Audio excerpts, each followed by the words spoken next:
So మొత్తానికి కల్వకుంట్ల కవిత గారికి మనం అనుకున్నట్టుగానే అందరూ ఊహించినట్టుగానే బెయిల్ మంజూరు కావడం జరిగింది.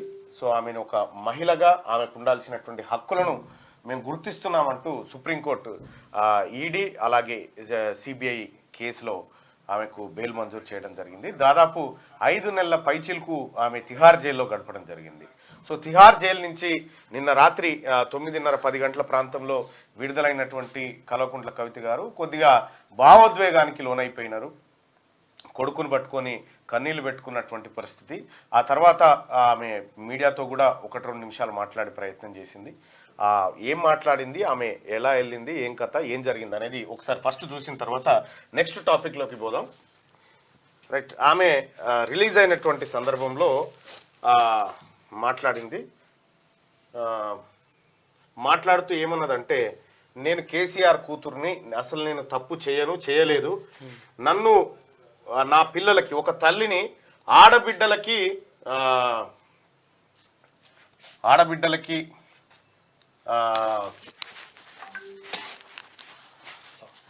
పంపి నన్ను జగమండం చేసిండ్రు. ఇంకా ప్రజాక్షేత్రంలో గట్టిగా పనిచేస్తాం, కమిట్మెంట్ తో పనిచేస్తాం, అందరితో కూడా నిలబడి ఉంటామని తెలియజేస్తున్నాం. We were always tough. We are fighters. We will fight it out legally.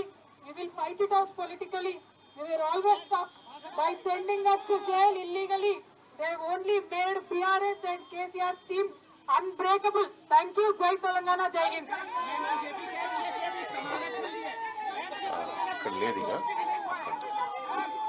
Right, నిన్న ఆమె రిలీజ్ సందర్భంగా చేసినటువంటి వ్యాఖ్యలు ఇవి. ఇక గమ్మత్ విషయం ఏంటంటే, చాలామంది ఎమ్మెల్యేలు, బీఆర్ఎస్ పార్టీకి సంబంధించిన ఎమ్మెల్యేలు, ఆ తర్వాత ఎంపీలు, ఆ తర్వాత ఎమ్మెల్సీలు నిన్న ఖచ్చితంగా బెయిల్ వస్తుంది అనేటువంటి సందర్భంలో వాళ్ళందరికీ, అంటే దాదాపుగా మనం కూడా ఒక 4 రోజుల కింద చెప్పుకున్నాం 100% ఆమెకు బెయిల్ వస్తుంది అనేటువంటి మాట చెప్పుకున్నాం. దాదాపుగా కోర్టు కూడా ప్రజలు అనుకున్నట్టుగానే కోర్టు కూడా ఆమెకు బెయిల్ మంజూరు చేసింది. బెయిల్ మంజూరు చేసి బయటకు వచ్చింది.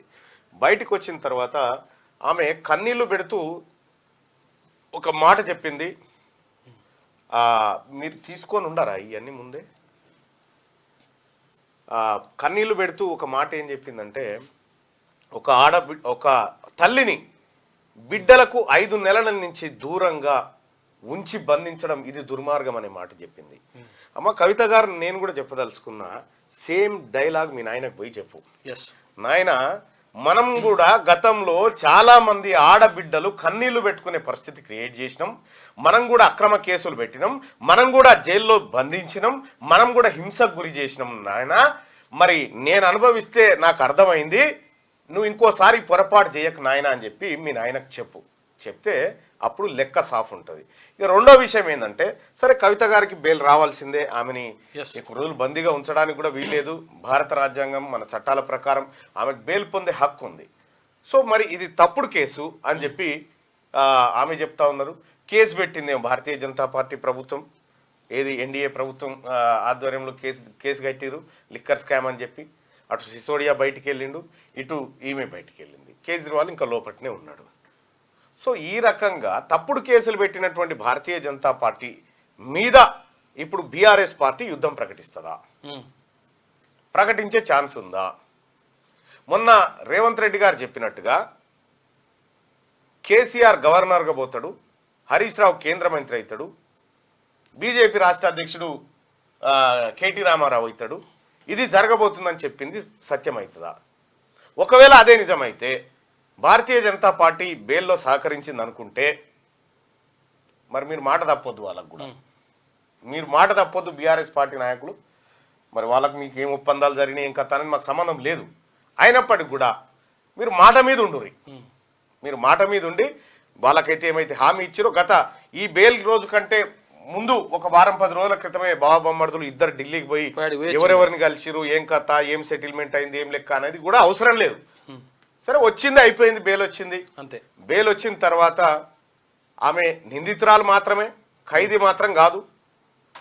నింద మోపబడ్డటువంటి మహిళ, నింద మోపబడ్డటువంటి మహిళ. అదేంటది?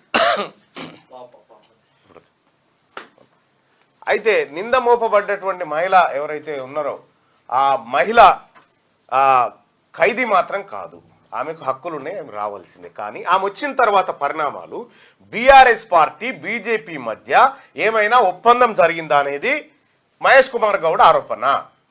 వీళ్ళిద్దరూ కష్టం ఫలించింది, కాంగ్రెస్ బీఆర్ఎస్ కష్టం ఫలించింది అనేది బండి సంజయ్ గారి ఆరోపణ. ఇంకోవైపు కేటీ రామారావు సత్యం గెలిచింది అని చెప్పాను. సరే, ఇక కడిగిన ముత్యం లెక్క వస్తుందని చెప్పి కేసీఆర్ గారు చెప్పారు, అన్నట్టుగానే కడిగిన ముత్యం లెక్కనే వచ్చింది అనుకో. అవి ఎందుకంటే ఆడ వచ్చాడు వాన, ఏడా తిహార్ నిన్న భారీ వర్షం పడ్డదట. సరే, రాత్రిపూట ఆమె బయటకు వెళ్ళిన తర్వాత ఇవాళ ఏంది అని అంటే, నిన్న టీ న్యూస్లో ఒక బ్రేకింగ్ న్యూస్ ఏంటంటే, శంషాబాద్ ఎయిర్పోర్ట్కు 2:45 కవిత చేరుకుంటారు. అంటే ఇప్పుడు శంషాబాద్కు భారీ స్థాయిలో జన సమీకరణ చేసి తద్వారా ఒక భారీ ర్యాలీ నిర్వహించి ఏదో జరిగిపోయింది పొలిటికల్ గా అనేటువంటి ఒక ప్రాపగాండా లేదంటే ఇంకొకటి సృష్టించాలనేటువంటిది సహజంగా బీఆర్ఎస్ పార్టీ ఈ కేసును వాడుకోవాలని చూస్తూ ఉంది. సో ఇప్పుడు తెలంగాణ రాష్ట్రంలో ఈ ర్యాలీ దారి పొడవునా ఇక దాని కథ వేరే ఉంటుంది, మీరు వేరే లెవెల్లో ఉంటుంది. మీరు చూడండి అక్కడ ఇటు నిన్న రిలీజ్ అయిన కవిత గారికి శుభాకాంక్షలు. మీరు మళ్ళీ జైలుకు పోకుంటుండాలి. కాబట్టి ఇక్కడ మీ కుటుంబం చేసినటువంటి తప్పులన్నీ ఏమైతే ఉన్నాయో మీరు ఇప్పటికి కూడా అప్రూవర్గా మారొచ్చు, ప్రజలకు మారొచ్చు. మీ ఆస్తులన్నీ మా అన్న మా బావి తప్పు చేసిండు, మా నాయన ఈ తప్పు చేసిండు. సరే, నువ్వు చేయలేదంటున్నావు కాబట్టి నిన్నే నమ్ముదాం, చేయలేదు అనుకుందాం చేయలేదని అనుకుందాం. కానీ వీళ్ళు చేసినవి చాలా ఉన్నాయి, ఇటు కాళేశ్వరం బీలేశ్వరం చాలా ఉన్నాయి. సో వీటిలో కూడా మీరు ప్రజలకు అప్రూవర్గా మారితే మంచిగా ఉంటుంది. ఎట్లాగో కోర్టుకు మారలేదు, కింగ్ పిన్ అని చెప్పారు మిమ్మల్ని, మీరే కీలక సూత్రధారి అని చెప్పారు కాబట్టి అది జరిగింది. సో లైవ్ చూస్తున్నటువంటి ప్రజలారా,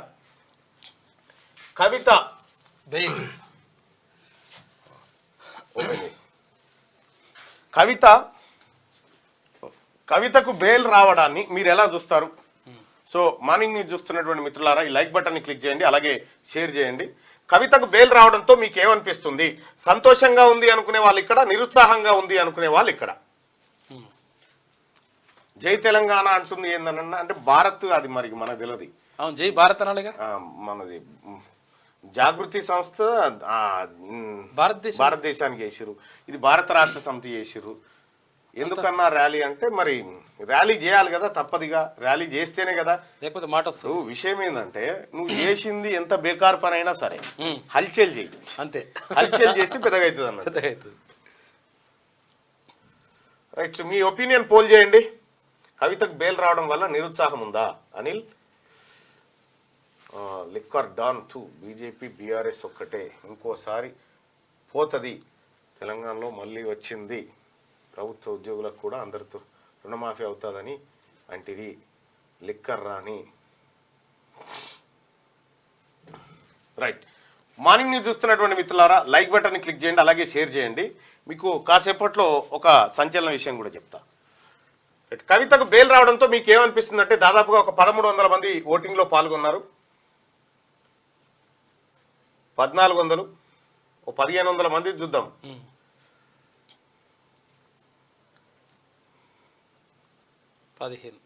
ఎస్, 1500 మంది ఓటింగ్లో పాల్గొన్నారు ఇప్పటికిప్పుడు.